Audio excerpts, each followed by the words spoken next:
Hello and welcome to T-Dad Talks. I'm Garrett Watson. As elections approach us this year, with a quickly developing city around us, it's important as voting citizens to know your candidates and how they plan to handle important issues. To assist in the process, we here at Chronicle News Media decided to host a one-on-one interview with each of the candidates, and we hope you'll find this informative. To be fair, each candidate will be asked the same question, and I will allow them to finish that question before moving on to the next. Today we're sitting down with City Council candidate Aaron Ogletree. Well, Aaron Ogletree, thank you so much for joining us here today. I know that you're one of the candidates, one of the 5 candidates running for City Council. Yes. And how long have you been in Trinidad? I have lived here since the beginning of 2015. We started our process of moving to Trinidad in basically July of 2014, and it took about 6 months to find the right house and where we wanted to live, and we found one, so we moved in January of 2015. What is it about Trinidad that brought you to this area? Well, actually, both of us, my partner and I, had both come to Trinidad separately from each other and had stopped through town on the way to other places.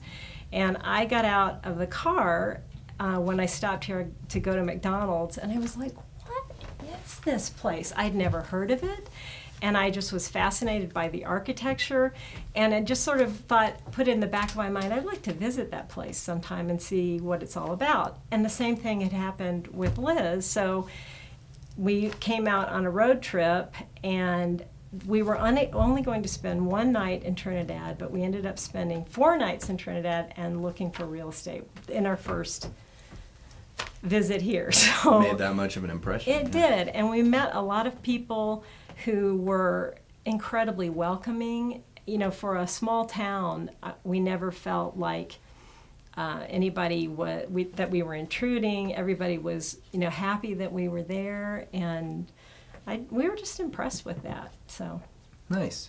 Well, explain to us a little bit why you decided to run for office. I have been serving on the Historic Preservation Commission, and I've been serving on the Creative District Board now, the HPC for about 3 years, and the other one for coming up on 2 years. And as a result of that, I've gotten to see some of the internal workings of the city and how decisions are made, and I've enjoyed my service on both of those boards and commissions. And I have thought my strengths are in serving in those kinds of roles, in studying issues and asking hard questions and trying to help that body try to make the best decision possible. Great. So that's why. Awesome. So, and there's a lot of things going on in town as well. A lot of moving wheels, things moving forward very quickly. What are some of the challenges that you see that this town is facing, and how do you feel like you can help to approach those challenges? I've spent the last few weeks, and I will continue doing that up until the election, talking with people who are representative of various groups around the city to find out what their concerns are. A lot of things that you hear is that there are concerns about the people who are being drawn into town, the homeless population. There's a lot of concern about that. A lot of concern about diversifying the economy and not being so reliant on marijuana. So those are things that have, as I've observed things here, that also concern me. So those are some of the challenges that I see. I see that I think our city council's done a very good job of managing this particular green boom. And they are managing expectations about what it means for Trinidad, but also managing the money well and being very transparent about that, and I admire that about them. Great. And speaking to economy, because it's something you just touched on, how will you help to be able to support a vibrant economy as a lot of things are changing? And any ideas, as you spoke of the marijuana industry, anything in addition to that could be brought in, maybe, in your opinion? I think a lot of people have talked to me about the idea of making Trinidad more focal with regard to hemp production and processing, and I think that's a great idea. I think that Colorado as a whole needs to use the attention that it's gotten from legalizing recreational marijuana to a focus on those kind of products, I think that would be very good. What I've been doing in terms of talking with people is talking with people who own small businesses too, to find out how can the city help you to grow your business? How can the city support you better than it is?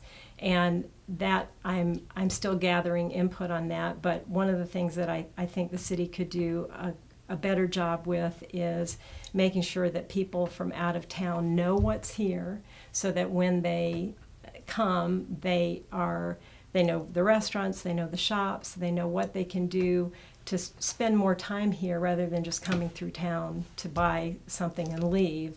I'd like them to stay longer. So I think that would help the businesses that are here and also draw new ones.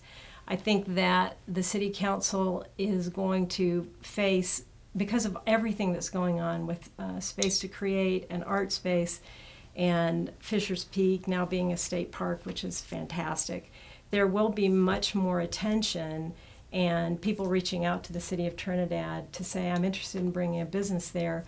What we can do, what's in our control, is to be the most professional city that they can deal with. We can be responsive. We can be helpful. We can find out what they need to draw them here. If one thing that I'd really like to see is an additional business, industry, clean manufacturing, something like that, that will employ 25 or 50 people at a rate that they can support a family.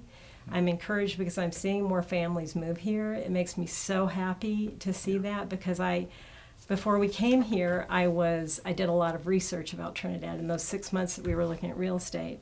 And what you find when you learn about the history of Trinidad is that it has been a bustling city full of people and families and deep and long relationships that have been built over the years. And many of those people are still here. Some have left. I would like to help Trinidad to restore that. But I think the only way we can do that is by going forward and accepting that means new people come into town and welcoming them. Yeah. And a lot of moving in the same direction of positive growth. And with all of the things happening, I know a lot of people talk about the relationship between the city and the county. If you're elected, how would you go about trying to maintain positive relationships with the county and the city and moving ahead? A couple things. I think that there should be some kind of, if there isn't already, I'm not really sure yet, but I think there should be some kind of city liaison to the county and vice versa, so that the two parties are aware of each other, what they're doing. Our economies are interdependent. And Trinidad is growing right now. Los Animas County has been shrinking in population. So whatever Trinidad can do to help that situation, Trinidad should do. And I think that whatever barriers there have been to working together should be overcome, because we need each other. There will be probably, and there already are, several hemp operations that happen in the county. And those people may or may not live in the county, they may live in the city. So they are going to have a say in what happens here. As I've been talking with people, a lot of times I'll run into someone, they'll say, well, I can't vote for you, I live in the county. And I'd say, doesn't matter to me. You do your work here maybe, or you do your shopping here. This is the center of our civic society. I'd like to hear what you have to say about Trinidad too. And they kind of were like, oh. And I think just things as simple as that, as being open to input from people who live in the county, is a great idea. We've changed the law, so that our ordinances, so that now county people can sit on city boards, not all of them, but some of them.